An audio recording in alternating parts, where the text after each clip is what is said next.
Baik, bismillahirrahmanirrahim. Assalamualaikum warahmatullahi wabarakatuh. Kami dari kelompok 5 akan menganalisis mengenai buku tematik kelas 2, tema 4 tentang hidup bersih dan sehat. Anggota dari kelompok 5 yaitu Meisya Aulia Zahira, Az-Zahra Aulia Karomatun Nisa, Vina Puspa Effendi, Visna Leviana Revika Ardani, dan Siti Adawiyah. Selanjutnya mengenai pembahasan yang akan kami bahas, yang pertama yaitu mengenai kurikulum 2013, yang kedua yaitu IPS Sekolah Dasar dalam kurikulum 2013, yang ketiga mengenai materi yang diajarkan, yang keempat mengenai metode pembelajaran, dan yang kelima mengenai media pembelajaran. Baik, sebelumnya perkenalkan, nama saya Siti Adawiyah dengan NIM 2009045. Di sini saya akan menjelaskan mengenai model pembelajaran tematik dalam kurikulum 2013. Model pembelajaran tematik adalah model pembelajaran terpadu yang menggunakan pendekatan tematik yang melibatkan beberapa mata pelajaran untuk memberikan pengalaman bermakna kepada siswa. Dikatakan bermakna karena dalam pembelajaran tematik, siswa akan memahami konsep-konsep yang mereka pelajari melalui pengalaman langsung dan menghubungkannya dengan konsep lain yang telah dipahaminya. Fokus perhatian dalam pembelajaran tematik terletak pada proses yang ditempuh siswa saat berusaha memahami isi pembelajaran sejalan dengan bentuk-bentuk keterampilan yang harus dikembangkannya. Pembelajaran tematik terpadu yang diterapkan di sekolah dasar dalam kurikulum 2013 berlandaskan pada Permendikbud nomor 65 tahun 2013 tentang standar proses pendidikan dasar dan menengah yang menyatakan bahwa sesuai dengan standar kompetensi lulusan dan standar isi, maka prinsip pembelajaran yang digunakan dari pembelajaran parsial menuju pembelajaran terpadu. Pelaksanaan kurikulum 2013 pada sekolah dasar atau madrasah ibtidaiyah dilakukan melalui pembelajaran dengan pendekatan tematik terpadu dari kelas 1 sampai kelas 6. Pembelajaran tematik lebih menekankan pada penerapan konsep belajar sambil melakukan sesuatu atau learning by doing. Oleh karena itu, guru perlu mengemas atau merancang pengalaman belajar yang akan mempengaruhi kebermaknaan belajar peserta didik. Pengalaman belajar yang menunjukkan kaitan unsur-unsur konseptual menjadikan proses pembelajaran lebih efektif. Kaitan konseptual antar mata pelajaran yang dipelajari akan membentuk skema, sehingga peserta didik akan memperoleh keutuhan dan kebulatan pengetahuan. Selain itu, penerapan pembelajaran tematik di sekolah dasar akan sangat membantu peserta didik dalam membentuk pengetahuannya, karena sesuai dengan tahap perkembangannya, peserta didik yang masih melihat segala sesuatu sebagai satu keutuhan atau holistik. Dalam pelaksanaannya, pembelajaran tematik ini bertolak dari suatu tema yang dipilih dan dikembangkan oleh guru bersama siswa dengan memperhatikan keterkaitannya dengan isi mata pelajaran. Tujuan dari adanya tema ini bukan hanya untuk menguasai konsep-konsep dalam suatu mata pelajaran, akan tetapi juga keterkaitannya dengan konsep-konsep dari mata pelajaran lainnya. Dengan adanya tema ini akan memberikan banyak keuntungan, di antaranya yang pertama, siswa mudah memusatkan perhatian pada suatu tema tertentu. Yang kedua, siswa dapat mempelajari pengetahuan dan mengembangkan berbagai kompetensi dasar antar mata pelajaran dalam tema yang sama. Yang ketiga, pemahaman terhadap materi pelajaran lebih mendalam dan berkesan. Yang keempat, kompetensi dasar dapat dikembangkan lebih baik dengan mengaitkan mata pelajaran lain dengan pengalaman pribadi siswa. Yang kelima, siswa dapat lebih merasakan manfaat dan makna belajar karena materi disajikan dalam konteks tema yang jelas. Yang keenam, siswa dapat lebih bergairah belajar karena dapat berkomunikasi dalam situasi nyata untuk mengembangkan suatu kemampuan dalam satu mata pelajaran sekaligus mempelajari mata pelajaran lain. Yang keenam, guru dapat menghemat waktu karena mata pelajaran yang disajikan secara terpadu dapat dipersiapkan sekaligus dan diberikan dalam 2 atau 3 pertemuan. Waktu selebihnya dapat digunakan untuk kegiatan remedial, pemantapan, atau pengayaan. Dalam menerapkan dan melaksanakan pembelajaran tematik, ada beberapa prinsip dasar yang perlu diperhatikan. Yang pertama yaitu bersifat konstekstual atau terintegritas dengan lingkungan. Pembelajaran yang dilakukan perlu dikemas dalam suatu format keterkaitan. Maksudnya, pembahasan suatu topik dikaitkan dengan kondisi yang dihadapi siswa atau ketika siswa menemukan masalah dan memecahkan masalah yang nyata dapat dihadapi siswa dalam kehidupan sehari-hari dikaitkan dengan topik yang dibahas. Yang kedua, bentuk belajar harus dirancang agar siswa bekerja secara sungguh-sungguh untuk menemukan tema pembelajaran yang real, sekaligus mengaplikasikannya. Dalam melakukan pembelajaran tematik, siswa didorong untuk mampu menemukan tema-tema yang benar-benar sesuai dengan kondisi siswa, bahkan dialami siswa. Yang ketiga yaitu efisiensi. Pembelajaran tematik memiliki nilai efisiensi antara lain dalam segi waktu, beban materi, metode, penggunaan sumber belajar yang otentik sehingga dapat mencapai ketuntasan kompetensi secara tepat. Secara pedagogis, pembelajaran tematik berdasarkan pada eksplorasi terhadap pengetahuan dan nilai-nilai yang dibelajarkan melalui tema sehingga peserta didik memiliki pemahaman yang utuh. Peserta didik diposisikan sebagai pengeksplorasi sehingga mampu menemukan hubungan-hubungan dan pola-pola yang ada di dunia nyata dalam konteks yang relevan. Pembelajaran tematik dimaksudkan untuk mengembangkan berbagai kemampuan, keterampilan, dan sikap yang diperoleh melalui proses pembelajaran tematik terpadu ke dalam konteks dunia yang nyata yang dibawa ke dalam proses pembelajaran secara kreatif. Mungkin itu materi yang dapat saya sampaikan. Untuk materi yang selanjutnya akan dijelaskan oleh rekan saya. Assalamualaikum warahmatullahi wabarakatuh. Di sini saya Zahra Ulia Karmatunisa dengan NIM 2003380 akan menjelaskan tentang IPS dalam kurikulum 2013. Dalam UU No 20 tahun 2013 tentang Sistem Pendidikan Nasional dijelaskan bahwa IPS merupakan bahan kajian yang wajib dimuat dalam kurikulum pendidikan dasar dan menengah yang antara lain mencangkup ilmu geografi, sejarah, ekonomi, dan sosiologi yang dimaksudkan untuk mengembangkan pengetahuan, pemahaman, dan kemampuan analisis peserta didik terhadap kondisi sosial masyarakat. Seiring berjalannya waktu dan juga perkembangan iptek yang semakin pesat, kurikulum di Indonesia mengalami beberapa perubahan dan perkembangan, salah satunya pada mata pelajaran IPS, terutama pembelajaran IPS di sekolah dasar. IPS dalam kurikulum 2013 menggunakan pembelajaran terpadu, adalah pembelajaran yang dirancang dengan memadukan beberapa mata pelajaran berdasarkan tema-tema tertentu. Dalam pembahasannya, tema itu ditinjau dari berbagai mata pelajaran. Sebagai contoh, tema jenis pekerjaan dapat ditinjau dari mata pelajaran IPS, matematika, IPA, bahasa, dan seni. Di tingkat SD, mata pelajaran IPS bertujuan agar peserta didik memiliki kemampuan pertama, mengenal konsep-konsep yang berkaitan dengan kehidupan masyarakat dan lingkungannya. Kedua, memiliki kemampuan dasar untuk berpikir logis dan kritis, rasa ingin tahu, inquiry, memecahkan masalah, dan keterampilan dalam kehidupan sosial. Ketiga, memiliki komitmen dan kesadaran terhadap nilai-nilai sosial dan kemanusiaan, dan memiliki kemampuan berkomunikasi, bekerja sama, dan berkompetensi dalam masyarakat yang majemuk di tingkat lokal, nasional, dan global. Adapun konten pendidikan IPS dalam kurikulum 2013 meliputi ke-1, pengetahuan tentang kehidupan masyarakat di sekitarnya, bangsa dan umat manusia dalam berbagai aspek kehidupan dan lingkungannya. Kedua, keterampilan berpikir logis dan kritis, membaca, belajar, learning skills, inquiry, memecahkan masalah, berkomunikasi dan bekerja sama dalam kehidupan bermasyarakat dan berbangsa.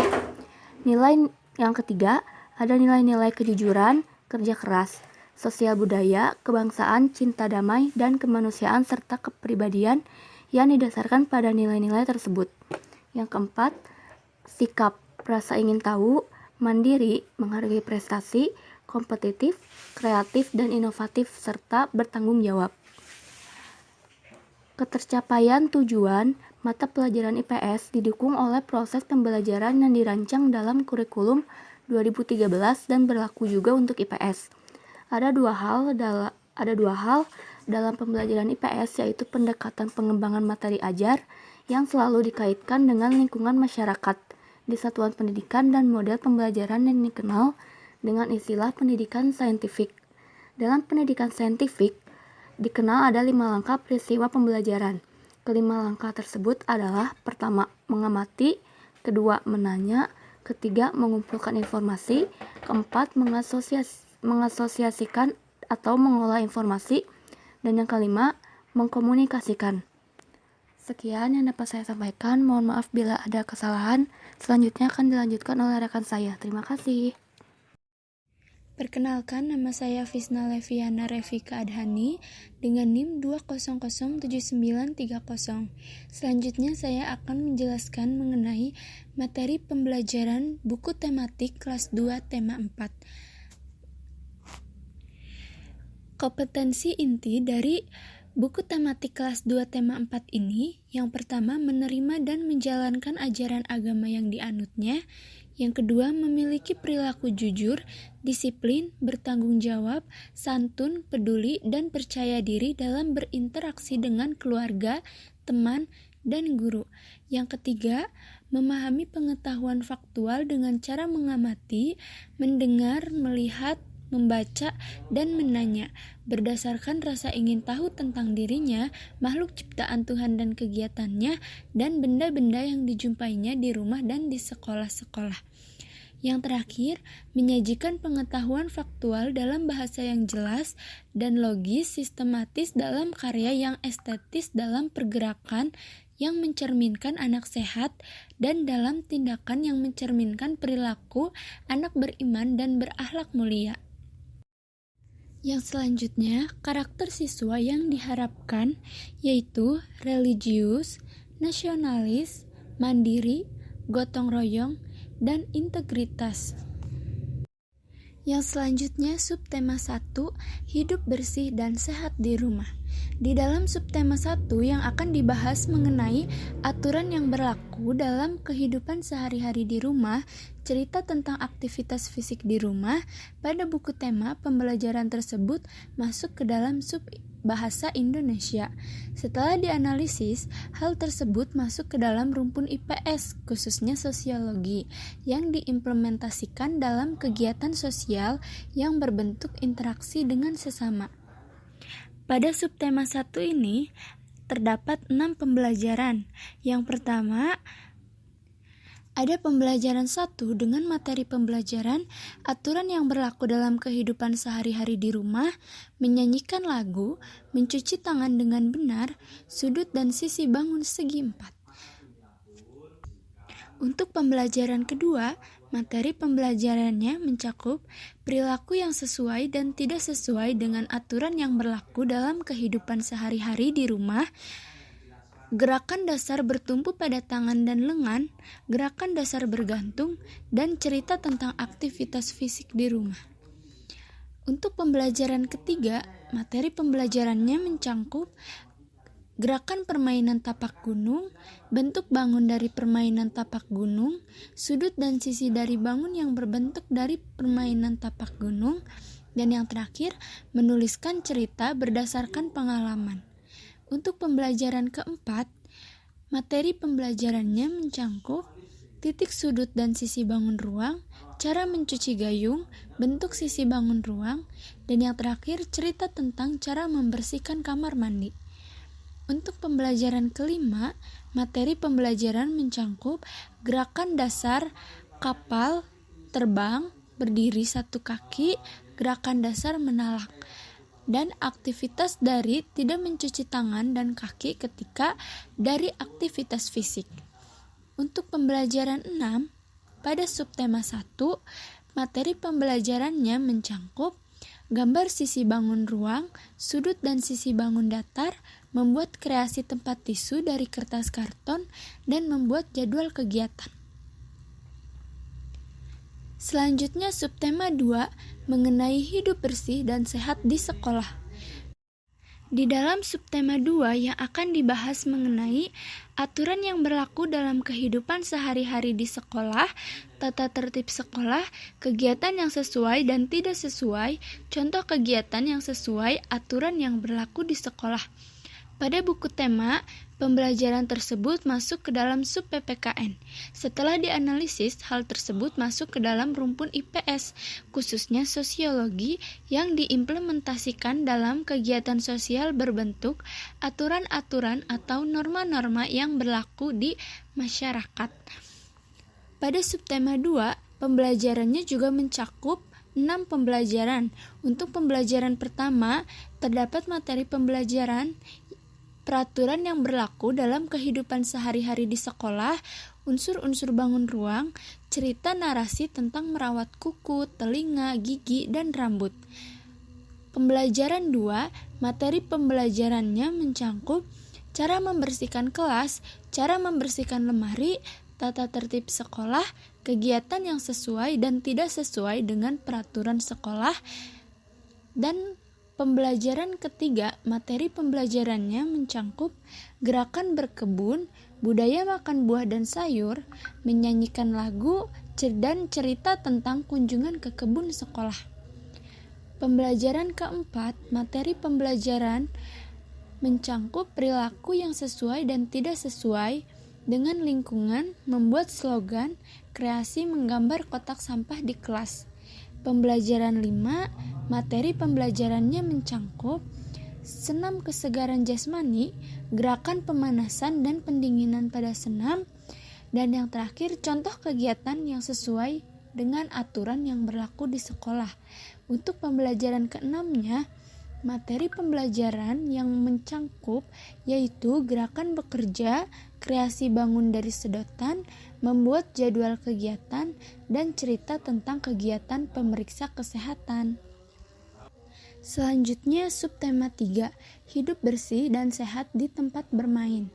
Pembelajaran pertama mencakup materi perilaku hidup bersih dan sehat di tempat bermain dan cerita tentang pengalaman bermain di rumah. Untuk pembelajaran kedua, materi pembelajarannya mencakup tata tertib yang berlaku di sekolah, cerita tentang cara membersihkan dan menjaga kebersihan halaman sekolah. Pembelajaran ketiga, materi pembelajarannya mencakup berbagai tanaman di lingkungan sekolah, menyanyikan lagu, dan cerita tentang cara menjaga kebersihan teras sekolah. Pembelajaran keempat, materi pembelajarannya mencakup cara menjaga halaman rumah agar tetap bersih dan sehat, dan cerita tentang cara menjaga kebersihan halaman rumah. Untuk pembelajaran kelima, materi pembelajarannya cara menjaga lapangan agar selalu bersih. Dan untuk pembelajaran keenam, materi pembelajarannya membuat jadwal kegiatan. Dan yang terakhir, subtema 4, hidup bersih dan sehat di tempat umum. Di dalam subtema 4 yang akan dibahas mengenai cara melestarikan sumber daya air. Pada buku tema, pembelajaran tersebut masuk ke dalam sub IPS. Setelah dianalisis, hal tersebut masuk ke dalam rumpun IPS khususnya geografi yang diimplementasikan dalam kegiatan sosial menjaga kelestarian lingkungan. Pembelajaran 1, materi pembelajarannya menulis cerita. Untuk materi pembelajaran 2, yaitu gerakan pemanasan. Untuk materi pembelajaran 3, ada cara melestarikan sumber daya air, menirukan gerakan menimba air. Untuk materi pembelajaran 4, ada perilaku yang sesuai dan perilaku yang tidak sesuai, dan membaca cerita. Untuk pembelajaran 5, materinya mencakup membuat kreasi kotak sampah. Dan yang terakhir, materi pembelajaran 6 mencakup menirukan gerakan menguras bak dan mencangkul, menuliskan jadwal kegiatan hari ini, dan menyanyikan lagu. Materi selanjutnya dilanjutkan oleh saya, Vina Puspa Effendi, NIM 2004102, mengenai metode pembelajaran. Adapun metode yang bisa dilakukan guru diantaranya, yang pertama, metode konvensional atau ceramah. Metode pengajaran dengan cara berceramah atau menyampaikan informasi secara lisan kepada siswa. Metode ini merupakan metode yang paling praktis dan ekonomis, tidak membutuhkan banyak alat bantu. Adapun kelebihannya, mendorong siswa untuk menjadi lebih fokus, guru dapat mengendalikan kelas secara penuh, guru dapat menyampaikan pelajaran secara luas. Adapun kekurangannya, siswa menjadi pasif, proses belajar membosankan dan siswa mengantuk, dan siswa dengan gaya belajar visual akan bosan dan tidak dapat menerima informasi atau pengetahuan. Namun, pada anak dengan gaya belajar auditory, hal ini mungkin cukup menarik. Yang kedua, metode diskusi.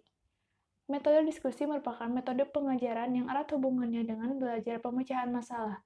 Metode ini juga bisa dilakukan secara berkelompok. Kelebihannya, memberikan pemahaman pada anak didik bahwa setiap permasalahan pasti ada penyelesaiannya. Lalu siswa mampu berpikir kritis dan mendorong siswa untuk dapat menyampaikan pendapatnya. Kekurangannya, cocok digunakan untuk kelompok kecil saja. Tema diskusi terbatas, dikuasai oleh orang-orang yang suka berbicara. Lalu, selanjutnya yang ketiga ada metode demonstrasi. Metode demonstrasi digunakan pada pengajaran dengan proses yaitu menggunakan benda atau bahan ajar pada saat pengajaran. Bahan ajar akan memberikan pandangan secara nyata terhadap apa yang akan dipelajari, bisa juga melalui bentuk praktikum. Metode demonstrasi ini memiliki manfaat antara lain siswa jadi lebih tertarik dengan apa yang diajarkan. Siswa lebih fokus dan terarah pada materi, pengalaman terhadap pengajaran lebih diingat dengan baik oleh siswa. Kelebihannya, siswa bisa memahami secara lebih jelas tentang suatu proses atau cara kerja. Penjelasan menjadi lebih mudah dimengerti dan meminimalisir kesalahan dalam menyampaikan materi lisan karena bukti konkret bisa dilihat. Kekurangan 1. Apabila benda yang didemonstrasikan terlalu kecil, siswa kesulitan dalam mengamati. Lalu, jumlah siswa yang terlalu banyak dapat menghalangi pandangan siswa secara merata. Lalu, tidak semua materi tidak bisa didemonstrasikan. Kemudian, metode karya wisata. Metode karya wisata adalah suatu metode mengajar dengan memanfaatkan lingkungan, lokasi, atau tempat-tempat yang memiliki sumber pengetahuan bagi siswa. Metode mengajar ini dilakukan dengan pendampingan oleh guru ataupun orang tua jika usianya masih terlalu muda. Pendampingan dilakukan untuk menunjukkan sumber pengetahuan yang perlu dipahami oleh siswa. Adapun kelebihannya, metode ini merupakan metode modern yang memanfaatkan interaksi dengan lingkungan nyata. Lalu, bahan yang dipelajari ketika sekolah bisa langsung dilihat secara nyata, misalnya bangunan bersejarah.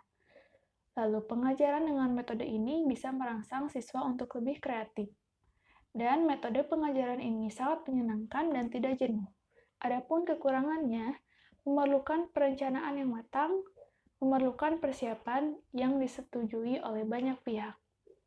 Lalu yang kelima, metode praktek pengalaman langsung, yaitu cara penyampaian materi pelajaran dengan mengajak peserta didik aktif berinteraksi secara langsung dengan alam dalam kegiatan untuk mendapatkan pemahaman dan pengetahuan secara langsung dengan alam. Kelebihannya, murid dapat mengalami dan menghayati secara langsung kejadian-kejadian pada alam. Murid lebih berpartisipasi aktif, meningkatkan kemampuan cara berpikir operasional murid. Adapun kelemahannya, memerlukan guru yang berpengalaman luas dan memahami alam dengan baik, dan membutuhkan tempat di luar kelas. Lalu, yang keenam ada metode tanya-jawab, yaitu cara yang digunakan untuk menyampaikan pelajaran dengan mengajukan pertanyaan-pertanyaan, kemudian peserta didik menjawabnya, atau sebaliknya.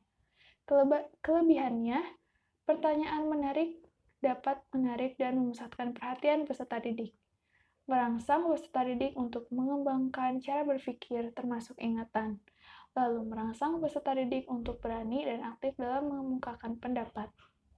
Adapun kelemahannya, peserta didik kurang bebas dalam belajar karena pikirannya ditentukan oleh pertanyaan-pertanyaan.